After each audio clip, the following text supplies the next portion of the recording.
for updates on sports stories across the globe. Aaron Akirijola joins us now. Good morning, Aaron. Yeah, very good morning to you, Haya. Good morning to you, Doctor. Good morning to you, Rufai. Let's start it off with the nightmare that happened at the Parc des Princes yesterday, with Manchester City lose or succumbing to a major defeat. And Guardiola's marital issues. Our marital issues have nothing to do on the pitch because Paris Saint-Germain just literally turned the screw, and waves of attack ultimately paid off as they came from behind to actually win 4-2. Nasser Khalifi there at the tunnel just greeting the players after a memorable now, because they were on the cusp of actually being eliminated, and which would have been a shame, having invested over £1 billion in players and wages and all sorts. They believe that they should get the Holy Grail, which is the Champions League, yet to happen.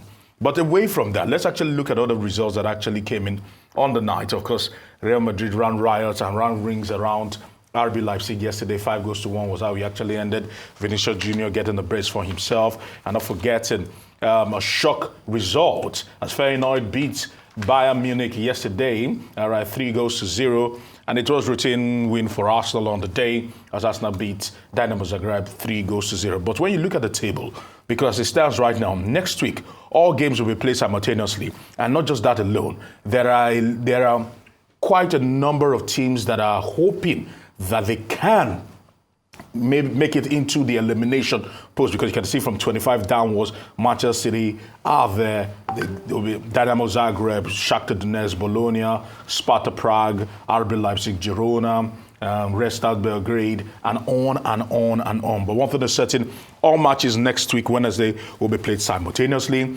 16 matches have something in line as we speak. Well, the likes of Liverpool and Arsenal have actually qualified for the round of 16. So there we actually go with that. But away from that, quickly, let's actually turn our attention to tennis.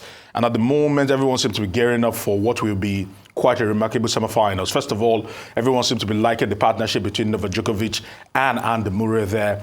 And Andy Murray seems to be doing a good job. That particular partnership seems to be yielding great results because the Joker himself is into the semi-finals, and you look at that and you say that kudos to him. But this is how the semi-final pairings are actually playing out. Of course, Zverev will be taking on Djokovic, while Ben Shelton will be taking on Yannick Sinner. Sinner is looking like the favorite to win this Aussie Open, but he would have to first overcome Ben Shelton and then get to the finals, and whoever actually advances between Zverev and Novak Djokovic will actually move it on. For the women, if we were to move it on, of course,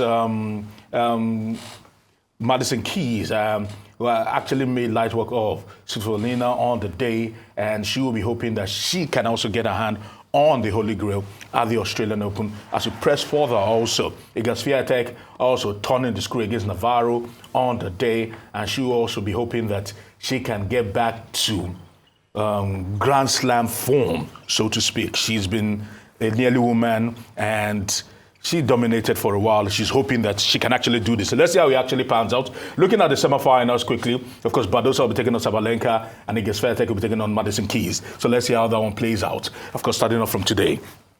Now, quickly away from that, before we actually wrap it up, in the MPFL today, of course, we've got a massive match day, and two ex-international, two ex-Titans will be going against each other in a particular derby that brings a lot of emotion and fireworks. Kano Pillars against Enyimba International. They both won the title, talking about the AFCON title in 2013. They were going against each other. Ahmed Musa, he has got 6 goals in 12 games. For Brown Idea, he's got 2 goals in 5 games. And both are quite instrumental for the teams. They're not just dead legs, so they'll be expected to see fireworks today at the Sani Abacha Stadium. Of course, everyone just seemed to be turning their attention to this, and we're happy that people are coming back home and trying to make the league as exciting as possible. And finally, Rufai, your former player, talking about Malouda, has joined the military. All right, in a very shocking career move. He's 44. He was born in the French Guiana, and he decided to join the military there. And he's quite excited. Quite excited. Okay, he's serving his country. He served his country playing for France. Now he's serving his country in the military. We can only wish him well. Mm-hmm. But, Aaron, I keep bringing this case up. Yeah. The case of Sami Weima, the journalist from the radio station in Port Harcourt, that the NFL had banned because he wrote an article stating his experience. Yes, the update on that is that they've written a letter since the NS felt that they will be served. But most importantly, we cannot have a league where fans go awry and amok. And I keep saying that because I was a witness to violence. I see the effect of violence. The day Finidi George came here, I had to commensurate with him on the death of his brother Guinea Region, which was a rising star, but it was because of fan violence that he died in Ibadan that day.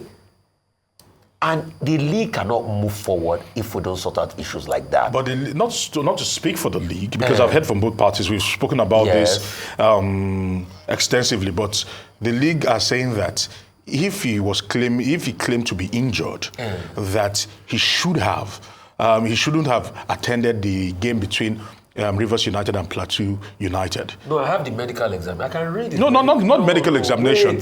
So that's what the leagues are. That's what the league are saying. Because I am actually against any journalist being probably assaulted. Everything is here. Vecron Hospital said, on examination, his visual acuity, blah, blah, blah, blah, blah. He had pressures here, ocular beam scan, showed findings and all of that. Mild, moderate corneal abrasion, exhibiting fluorescent staining and things like that. I mean, the medical record is here. So the man has his medical record to provide. So once he provides it, what they were fighting him for because he revealed their secrets in that article he wrote. Let's tell the truth, Aaron. It's truth that will save us in this life. We will all die one day. All right. We will die one day. Very quickly, let me go to just two things. Our girls at the Under-19 Cricket World Cup didn't win South Africa, but still will proceed to the second round. In terms of their performance at this competition, the reason why it's hailed so much is that it's our first major tournament in the cricket competition, but also we're able to beat reigning champions New Zealand, drew with Samoa. South Africa is a very strong team, so no surprises there. And the rain as well. It looks like they don't play very well when it's raining, but still great outing so far, and they've moved on to the next round. Then with regards to Mancity, I don't know what's going on. I said it, that this marital issue, you cannot divorce it. You cannot divorce it. No, yes, you can. You cannot. Yes, you but can. very importantly, you can't. But very Manchester importantly, cannot the defend last to save their time life they at the were moment. 2 up and we're still beaten by PSG. The last time that has nothing to do with the coach. Against Brighton in 2021. That has nothing to do with the coach, except probably the coach. So the players just all of a sudden just don't feel like playing well. That's football for you. Okay. Players can be up one season and down the next. These two people have more experience than you. Because I remember, I was part of your best man train when you got married, so I know when you got married. So when they are telling you from experience that marriage matter has it can affect your performance. I do. Okay, the Yellow Greens. Now they were beaten by South Africa, but on Saturday they will be facing England. On Wednesday next week, 29th, I think. Yeah, 29th. They will be facing Ireland. Okay. In the Super 6 segment. So far, they have impressed us. We can only hope that they will do better. Considering the fact that Ireland and England, these are the homes of cricket. But you never know. Given the confidence that they have shown, the ability that they have shown, that will help. I have another subject, and it's about Formula One. Lewis Hamilton took the test yesterday. Yes, he did.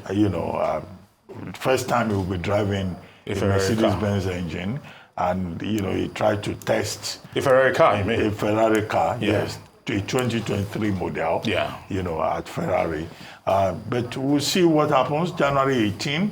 When the season for Formula One will be unveiled, and it will be there. All the teams and the drivers are expected to be at the O2 Arena on January 18 when that testing will take place. As for Pep Guardiola, well, Mancity showed lack of capacity yesterday. Mancity didn't live up to expectations. Whether it's marriage or whatever, you are expected to perform. There is sinking ship when you are called up. There is sinking ship. Well, thank you very much. It was a pleasure.